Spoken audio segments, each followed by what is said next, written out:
we do expect a soft landing in the U.S. economy. When we look at the second estimates of GDP growth rate in the U.S. for the second quarter, we had, the confirmation that the U.S. economy is, still on a growing count, actually.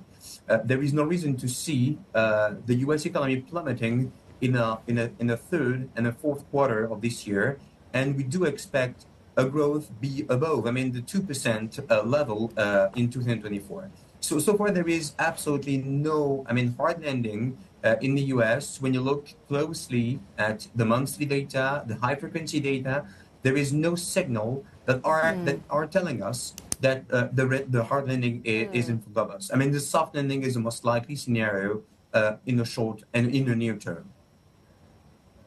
So you see a soft landing, but you're actually reorienting your equity exposure to defensive sectors and geographies.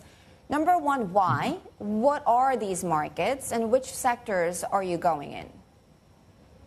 Well, this is a very important question. How we do allocate the capital to the equity market.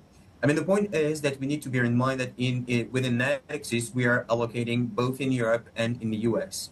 And the situation when it comes to the equity market in Europe, the situation is a bit more complex. Of course, we have good performances thanks to the US equity market. But when it comes to the European stock market, we need to be a bit more selective in terms of sectors, in terms of geographies. And this is why the European bucket has been redeployed toward the defensive sectors, toward the defensive market, like for example the European ex-EU stock market, like Sweden, like Norway, for example.